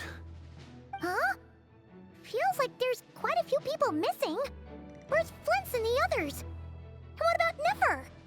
I returned ahead of them. Flint is helping Aino and Anefa to set up the decoys and buy us some time. As for Miss Nefer... Boss is still wrapping things up on her end. She sent us back to fill you all in on the top secret intel we've been gathering. I see. Then let's get right into it. But first, who do we have here? You brought someone else in to help? Greetings. I was invited here to help as a longtime Tea Party companion of Columbina's. You may call me Arlecchino. Surely it can't be. Those eyes. Oh, where have I seen them before? Wait, of course. In those memories we just saw. The only Arlecchino I know is the fourth of the Fatui Harbingers. So either you share a pretty uncommon name, or you're more than just a Tea Party buddy. You are well informed, Grandmaster. A man from Mondstadt living all the way out here in Nod-Krai, and yet the people and affairs of Snezhnaya seem to hold a special place in your heart. Oh, the feeling's mutual. Sounds like you know all about who I am, too. A Fatui Harbinger. The atmosphere in here just got really tense. Guess we can't just start trusting Fatui Harbingers, even at a time like this. I must admit, though, I'm a little curious. Seeing as the Moon Goddess no longer belongs to the Fatui, what makes you so willing to put your neck on the line here? Nor does Nod-Krai belong to Mondstadt, Mr. Varka. Yet still, you're fighting for it all the same. Things don't always have to have a tangible payoff. Sometimes, stopping things from spiraling out of control is a higher priority than chasing the spoils of victory. Of course, I can't say there's nothing in it for me at all. But that's between Columbina and myself. Forgive me. I don't mean to doubt you. It's just that the Fatui really have been the source of many of our troubles. We have our own way of doing things here in Nod-Krai. But ever since they arrived, the Fatui have treated us with nothing but hostility. I know there's been a lot of bad blood between us in the past. I've done my utmost to avoid friction whenever I could. But sometimes fundamental conflicts of interest simply can't be settled amicably. That's why I'm here solely in a personal capacity. This has nothing to do with the Fatui. As a gesture of good faith, I'll be frank. I can help Columbina track down the iridescent moon's marrow, which will help her restore more of her power. Anyway, what else is on the agenda? Let's begin. She says she'll be frank, then completely skips over the details. Looks like she doesn't want to give away too many secrets after all. But she clearly wants to change the subject. It'd be awkward if I tried to bring it up again now. I guess we'll just have to go along with it. She's the fourth of the Fatui Harbingers after all. One look and you can tell she's not someone you'd want to mess with.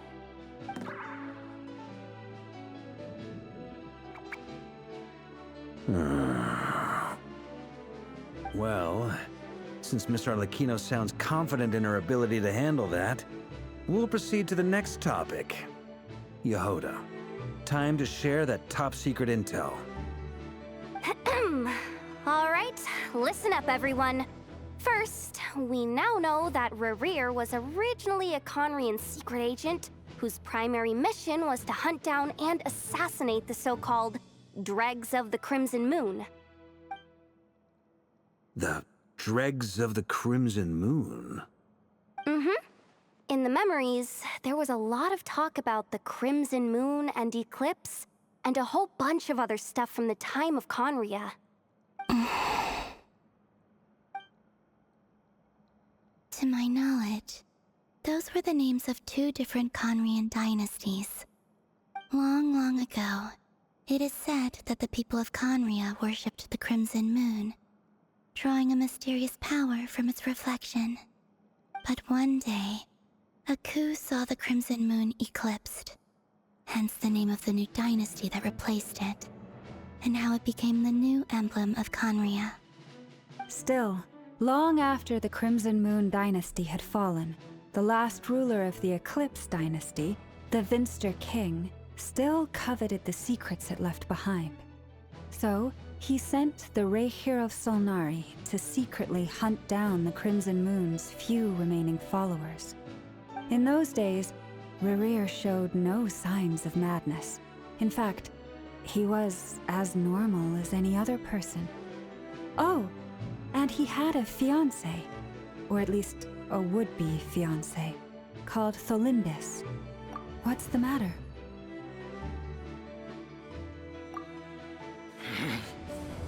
Verfnir, Freindaughter,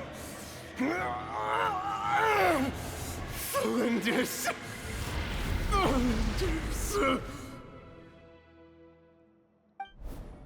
Interesting. Anything else? What about this would-be fiancé of his? Do we know anything about her? Well, she was a researcher at the Universitas Magistrorum, but it felt like she was hiding some kind of secret. Oh, and one more thing.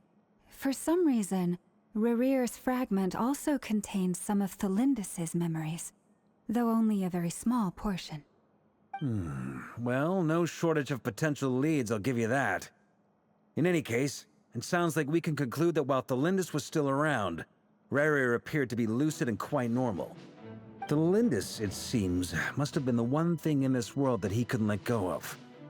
Tell me, though, were these pure-blood Conorians we're talking about here? Why do you need to know that? Hold on. If she was a pure-blood Conrian... Oh yeah! Just like how it was with the captain! If we could somehow find her, do you think there's any chance Rerir might regain some of his sanity? It's possible, but it would take a miracle. We can't pin all our hopes on that. That merchant who Nefer knows, Dori Sangama Bay. Maybe we could hire her to look into it. All right then. Let's keep working in our separate teams. Traveler, Paimon, Kutar, and Miss Arlecchino will go look for the iridescent moon's marrow. As for the others... On the way over here, I noticed that the Wild Hunt monsters had grown even more frenzied in their search for Kutar. At this rate, the people living here will be in grave danger too. So I'm thinking of gathering together some of our followers to go wipe them out. I'll head back to the curatorium and meet up with the boss. Feels good knowing we've all got something to be getting on with. Given that the Wild Hunt has been a lot more active lately, the Lightkeepers have likely begun their own operations too. If that is the case, someone will need to pass the news on to Flint's. I'll hold the fort for now, then discuss our next move with Flint's, Aino, and Anefa when they get back. Alright then. Well, the clock's ticking. If that's everything, we'll be on our way. We'd better get moving too. We'll try to buy you as much time as we can. Relax. Just do your thing. Now, I decided to call in some backup since things are getting so hairy. Our reinforcements should be here any minute now. Stay safe, everyone. Dismissed.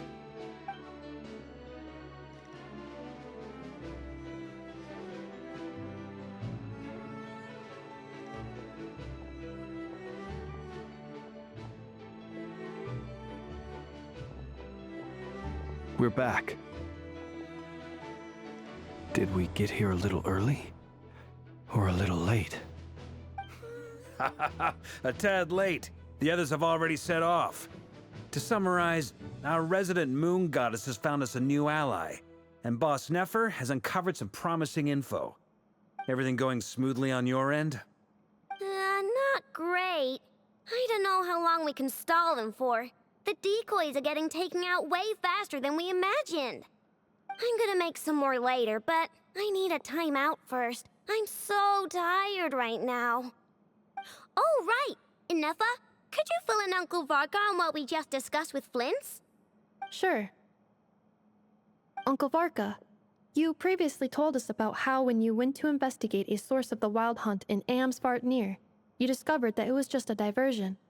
But according to Flint's intel, several outbreaks of the Wild Hunt had already occurred in Nod-Krai in the period leading up to that. That was before Rerir had regained his body, when he was far from regaining his full strength. In other words, in theory at least, he still lacked the means to act in two places at once.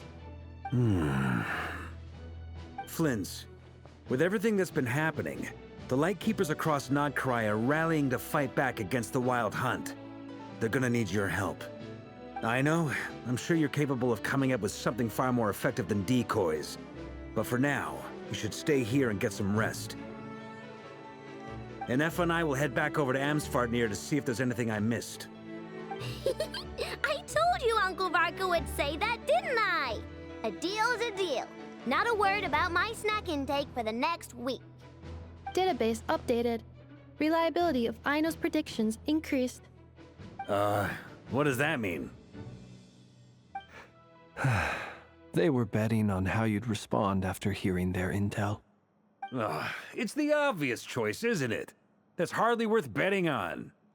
We already decided that Anefa should go investigate the situation over at Amsvartnir on her own.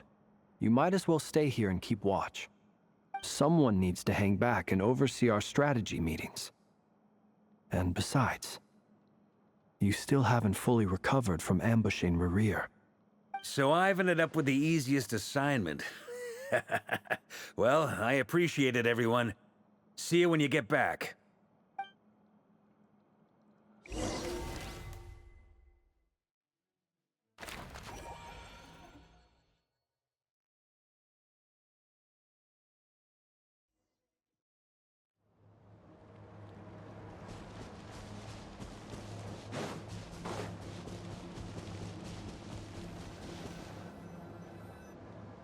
Here, this will serve as a good spot to cross over. Arlecchino, hold up a second! Since you brought us all this way, would you mind telling us what you've got planned? We still haven't got the slightest idea what's going on here. And if even Columbina doesn't know where the iridescent moon's marrow is, how do you? Simple. Because I am an inheritor of the royal bloodline of the Crimson Moon, and one of the last surviving embers of the Two Worlds' flames. Huh? Are you serious? As in, you're a descendant of that Crimson Moon dynasty we were just talking about? The one from ancient Conria? Your surprise is understandable. I was also taken aback when I first learned of it. But the more I thought about it, the more I realized the signs had been there all along. When I was young, I discovered I could wield a very special kind of fire. It coursed like blood through my veins and smoldered away inside my nerves. What's more, whenever I experienced strong bursts of emotion or drew too deeply on this power, it was like some kind of presence within the fire would begin to gnaw away at me, consuming me from the inside out. Exactly. That is why my hands are like this, too. At first, I saw it only as a curse, but once I became a harbinger, the jester apprised me of the truth. Together with my own investigations, over the past few years, there are several things that I have gradually come to understand. For instance, take the so-called Crimson Moon. In truth, it is nothing more than the shattered remnants of the iridescent moon, fused with the abyss to prolong its lifespan. Since this blood flame was bestowed upon me by the Crimson Moon, it is a fusion of the iridescent moon's former power and the corruption of the abyss. You all understand the nature of the abyss well enough. I draw upon its power, and in return, it hungers for my soul. This strange blackness is the mark of corruption it has left behind. If I recall correctly, you once told me that if the corruption ever made it to your heart, you'd become a completely different person. Yes, and that's the reason I'm always careful not to push my power too far. It's essentially a never-ending tug-of-war. Oh, sounds intense. Anyway, the rest of my story can wait. Is there anything else about the Crimson Moon or the Iridescent Moon that you're unclear about? Paimon has a question. So, the Crimson Moon that the Carians used to worship was actually the Iridescent Moon, right? Which was one of the three Moon Sisters. Does that mean that the Carians were to the Crimson Moon as the Frost Moon Scions are to the Frost Moon? So much of that history has been lost. We have no way of knowing exactly what they were like. But I would suspect that the Conrians weren't as devout in their moon worship as it might appear. The iridescent moon's remains simply served as their link to the Abyss. Later on, perhaps someone discovered a way to make direct contact with the Abyss. Or maybe there was some kind of ideological divide. Either way, a dissenting faction staged a coup and drove out the royal heirs of the Crimson Moon dynasty. Still, even with the dark sun looming high overhead, the Crimson Moon's glow never truly faded. If you want living proof, it's standing right before you. The first time we met, I sensed something familiar in your presence. When I looked at you, I felt I could see that mysterious red moon in the corner of my eye. In your flames, I saw its broken image, surrounded by a strange black aura. Well, I appreciate that you kept it to yourself. Much about the Crimson Moon is still a mystery, and I'd prefer not to end up as the object of an insane research project. Anyway, time is against us here, so if there's any other questions, they'll have to wait. I just want to make sure I've got one thing straight. In her letter, Sandrone mentioned that since you are unable to contain the iridescent moon's marrow yourself, you intend to leave it in my custody. Correct? That's right. For now, it's the only way I can pay you back for your help. The iridescent moon is already part of who you are, so with its marrow in your possession, you'll be even more powerful than before. Deal. Then let's get started. Get what started? What does this place have to do with the Crimson Moon? When I first became a Harbinger, the Jester gave me a book called Paranhari, also known as Leobranto Innamorato. You should be able to buy a copy next time you're in Fontaine. It's a love story set in the Crimson Moon era. But setting aside the tangled romances of its characters, it also records a few interesting details. In the Crimson Moon era, or so the story goes, there was an orphanage that received children from beyond the bounds of this world, and subjected them to a peculiar induction ceremony. Beyond the bounds of this world? For real? And what kind of induction ceremony? The Crimson Moon sages looked beyond this world for beings with powers that surpassed the gods. But fearing they might lose control, they subjected these children to a process of refinement. They made these children crawl up a fireplace and kept asking them, "Have you died? Did you see it?" Until they finally admitted to having died and seen a crimson moon. The adults embraced the children who passed the ritual, telling them, "Within the fireplace, you have traversed the flames between two worlds. Here and now, you are born anew." The book leaves much unsaid, but I suspect that this was their way of branding the children they had enrolled, leaving an indelible mark upon them so that they would forever live in the Crimson Moon's light. That explains why I can't sense the Crimson Moon's marrow in this world. It makes sense that it would be sealed in a special space that can only be accessed temporarily through some kind of ritual. But there's no fireplace here.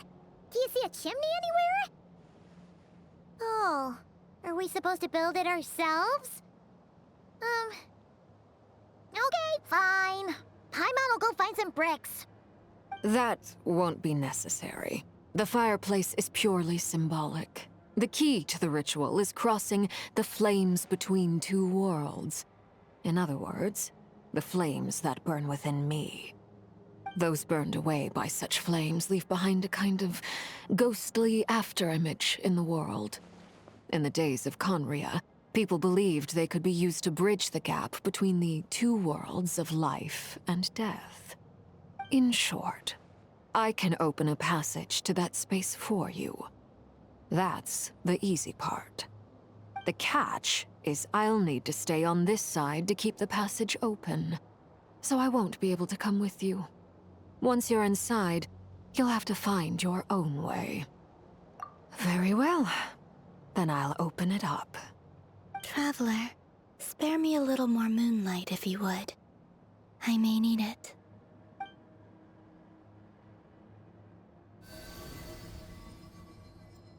Thank you. I feel like I've recovered some of my strength now. It should be enough to move us across short distances and confront whatever dangers might await.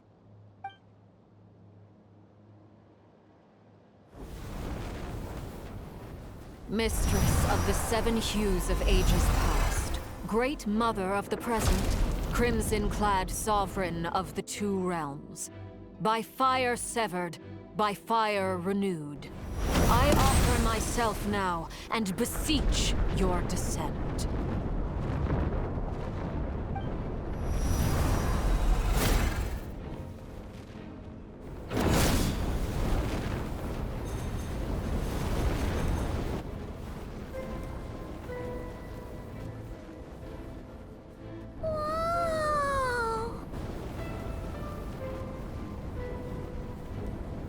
One word of advice.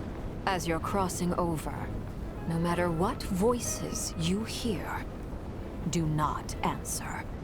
Got it. I sense a sinister gloom inside, but also the familiar light of the moon. I feel that I am about to meet an old friend who has changed beyond all recognition. All right, let's go.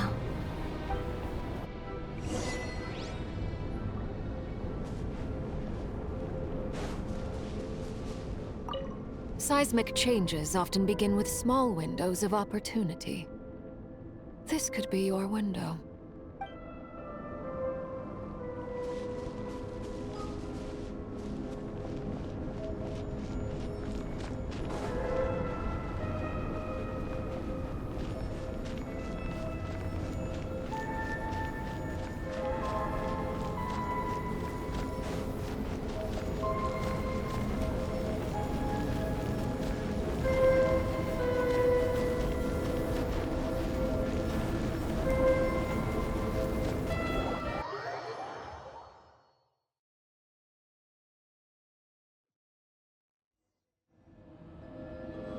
I sense your presence and grant you death and rebirth. Wait, why are you? You have crossed over from another world, transcended fate itself. I have no right to.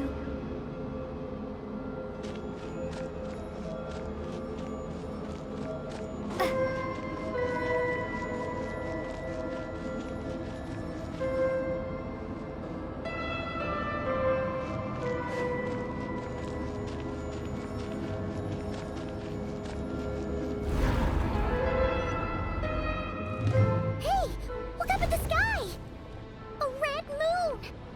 This must be the spot, right? Is that the abyss? It's practically filled the entire place! What now? What a tragic sight. Fragments of your broken body, seized by the abyss, and hung up aloft like mummified remains. Iridescent moon. Was this truly what you wished for? Careful! There's something spooky about this place. Feels like something is lurking in the fog. Haimon's right behind you. Whatever you do, don't run off without her.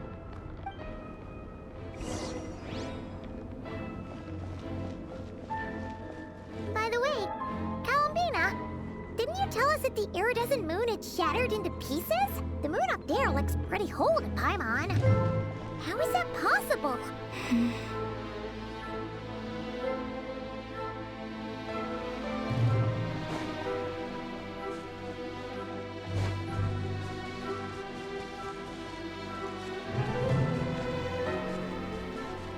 The night is cold.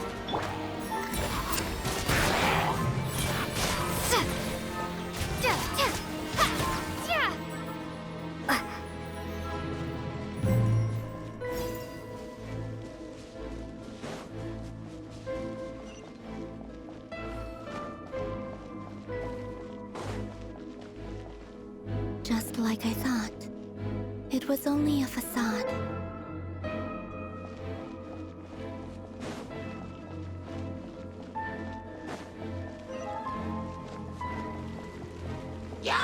My guiding stars, don't be scared. Teamwork is dreamwork! Let's light it! Not too far now. Time to say hello.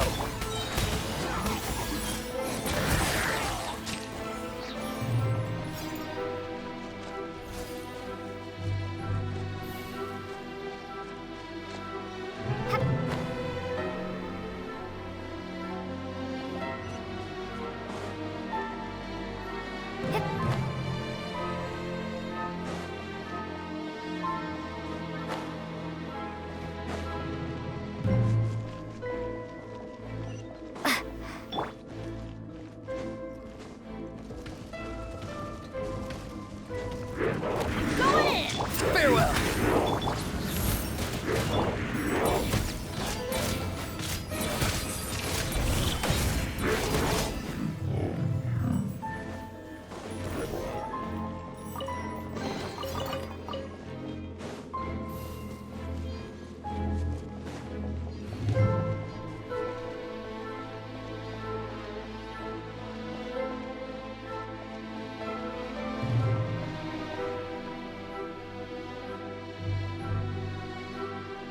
Huh? Huh? For real? That's way too high! There's no way we'll be able to reach it! No. I'm not sensing anything up there. It's coming from under the mountain. Let's see... Ah! There's some kind of weird shadow over the water! Wait, see that? Looks like a mechanism of some sort. Let's check it out!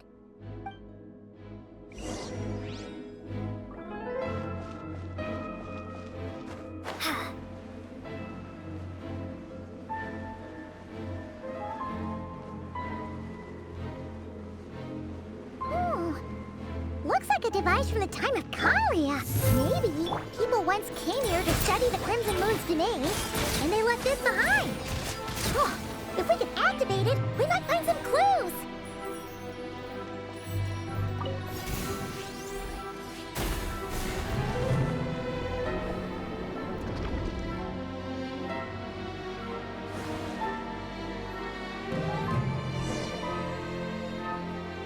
Hey, look at that! Now that the mechanism's running, the shadow in the water looks different. Do you think these mechanisms might be the key to unlocking the secret? Let's try to find more of them! Thalindis, we'll leave the rest of the research in your hands. We'll be heading back now. I hope this isn't ruining date night. Ugh. Mind your own business. Just leave me some snacks on the table. Thalindis? Is that Rerear's girlfriend? How come we're hearing her voice here? Oh yeah! So, do you think she was studying this strange space all along? The Abyss has made this space extremely unstable. Maybe that's why some of the things she said and did were preserved here. Like echoes. Or after images. Whenever I see this view, it takes me back to a poem from my childhood. Waning moon, oh lifeless damsel, weeping on the mountain crest. Mourning still in wistful tone, her fragile soul now laid to rest. For me, of all people, to be here investigating the mysteries of the Crimson Moon space, is it a coincidence or something more?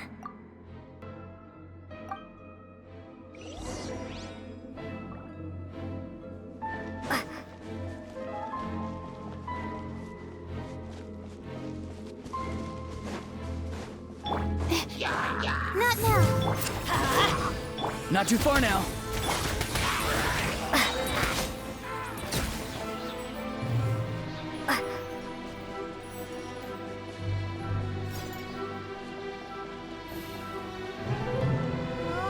Looks like the Abyss has messed up this mechanism. We need to find a way to get it working again. Let's see if there are any other devices nearby.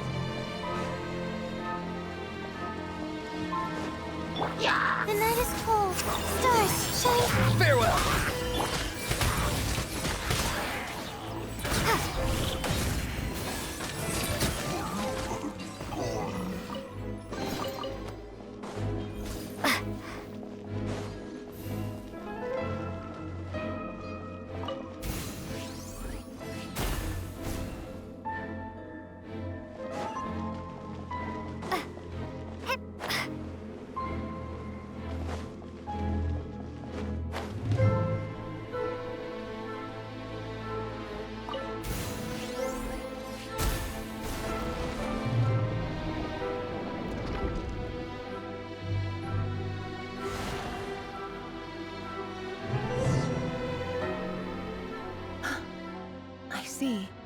So the moon marrow, or rather the power of the 3 moons, is the key to unlocking... If it really does exist, then maybe this madness can finally be put to an end.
With the Abyss inhibitors in place, I should be able to access the chamber with the Moon Marrow. Oh, Rerir, with every step you take, you're drifting further from what you truly desire. But you're not the root of the problem. Ever since that outsider set foot in Conria, the Vinster King has sunken deeper into madness. If only I could get my hands on that outsider.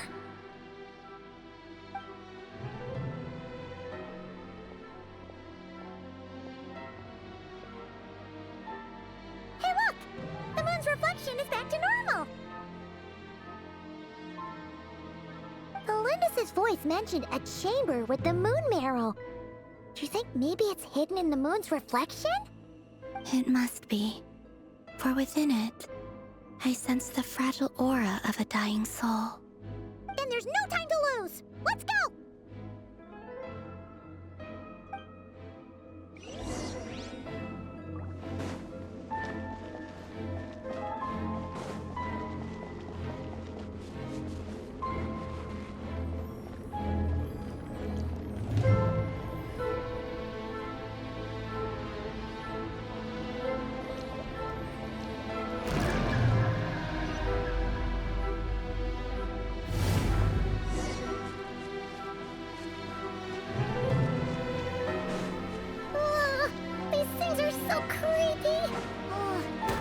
Looks like we'll have to destroy them if we want to get to the iridescent moon's marrow.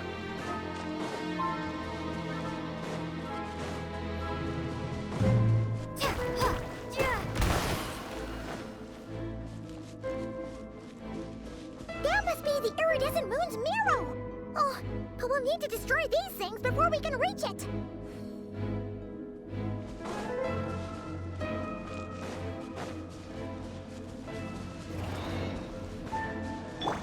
Teamwork is dreamwork! Tell me what you see. Not too far now. Not now.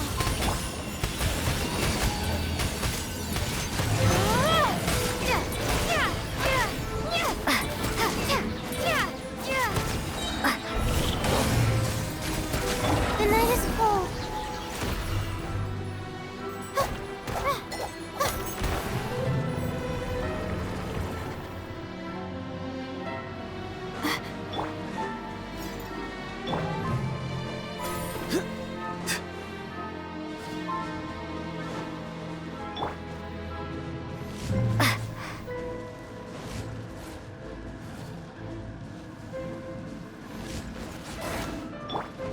Not now.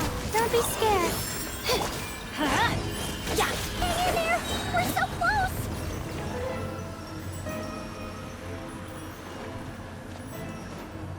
Off we go!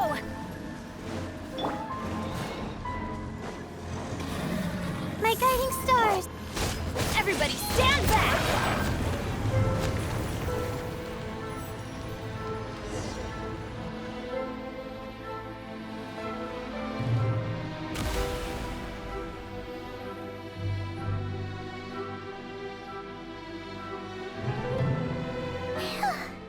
We finally did it!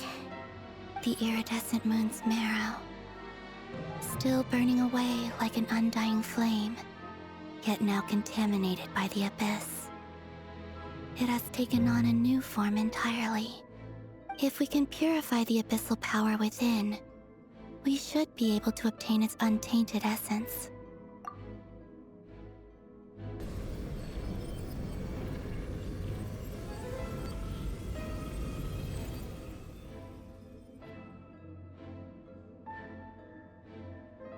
It's so cold.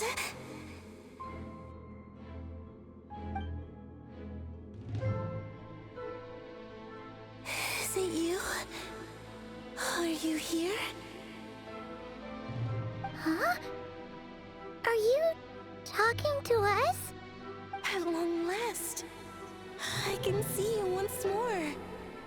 Our fates have crossed, and I am finally free. I'm sorry. I lied to you. Even knowing what was to come, I still couldn't let go of the fear in my heart as death drew near. The moment the moon shattered, my body began to split apart piece by piece. Like I was being cut into pieces by 1,000 blunt blades. My thoughts scattered as the cold crept in, but I could not bear to fade away like that. Tell me, what was it that brought you to us all that time ago? If only I had possessed your courage, then I might have been spared this torment more painful than death. You look so puzzled. That's how I felt too when I first saw you. But trust me when I say that everything happens for a reason. Farewell, Hypo.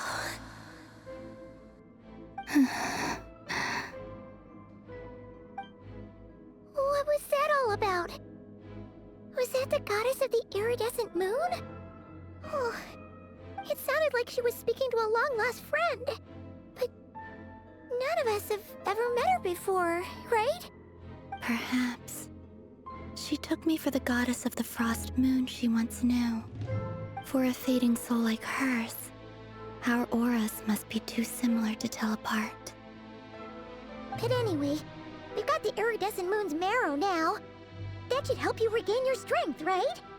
Alright, time to leave this place and meet back up with Arlecchino. Let's go!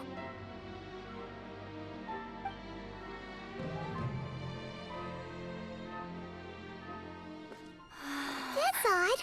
This place looks different than when we came in. Waning moon, Huh? oh lifeless damsel.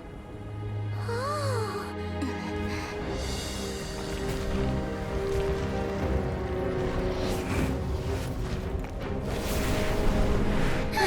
Hurry! The place is collapsing! It wants to trap us here. Who's it? The Abyss? Now we've taken the moon marrow. All that's left here is a dark will. It will show us no mercy.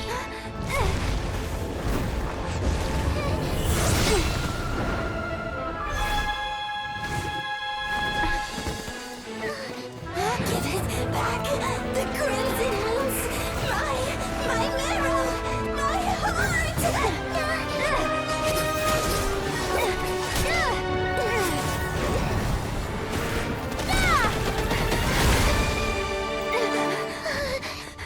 Finally! Huh? Oh no! The exit's blocked! They're back! Now what do we do? This is where you fall. Witness my rise. What are you waiting for?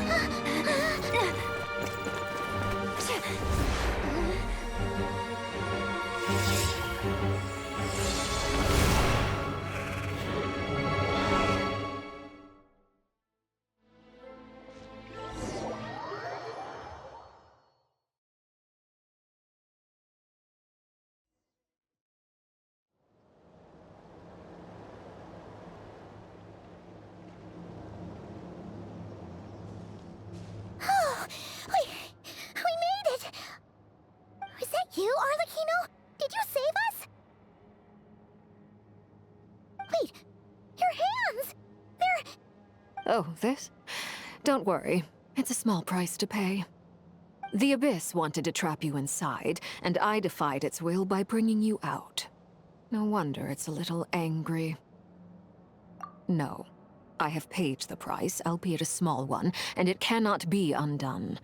My hands have already fused with the Abyss. Purification would simply destroy whatever's left of them. But surely... Oh, we're so sorry, Arlecchino. Paimon can't believe you'd make a sacrifice like this for us. As much as I'd like to call it a favor, the truth is I was simply holding up my end of the deal. Well, Columbina. Yes, you did your part.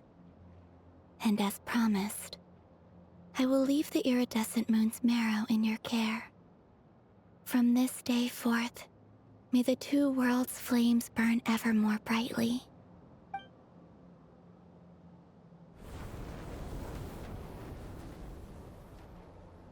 I'll take that as a blessing. Now, Columbina, give me your hand. Accept this moonlight I offer in return.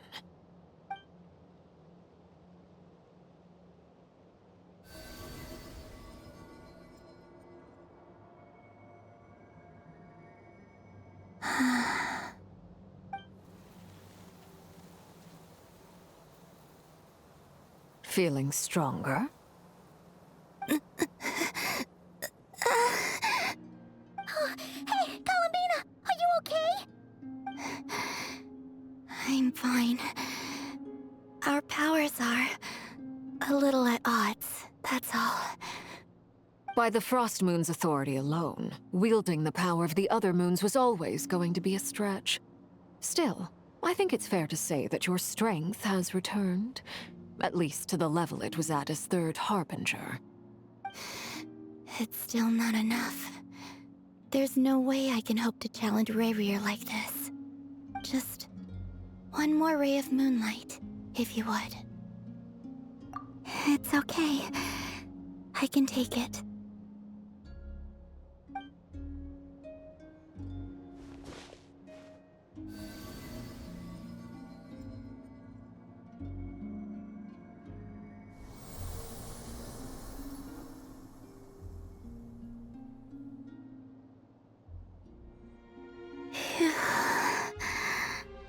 How about now? Fighting fit? At the very least, I won't have to stay hidden like before. I want to see him gone from Nod-Krai. The Rayhir of Solnari and his wild hunt must be sent back where they belong.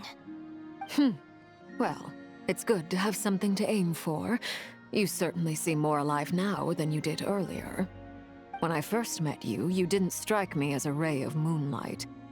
More like a wisp of fog drifting in from who knows where, ready to scatter at the first sign of a breeze. But now, you're full of vitality. Just like the Frost Moon, once the brightest of them all. May you keep shining, Columbina. This is who you are. Thank you. Look after yourself too, Arlecchino. I know you have plans of your own, and that's why you're always seeking to grow stronger. But whatever you're after, don't let the Abyss take a hold of you. I do not wish to see you go down the same path as Rayrir. I appreciate the concern, Columbina. Although perhaps it's time you took a new name. A new name? Kutar, the Moon Maiden, Columbina. They're nothing more than code names. They describe who she is and the roles she's played, but they're not her real name. We often use code names in the House of the Hearth, too. But it's knowing your real name that keeps you grounded. Up till now, you've been living a wandering life, so you've probably never really cared. All I'll say is this. Once you've defeated Rayrir, give it some thought. All right, that's it from me. I'll get you back safely first, then go meet up with Sandrone.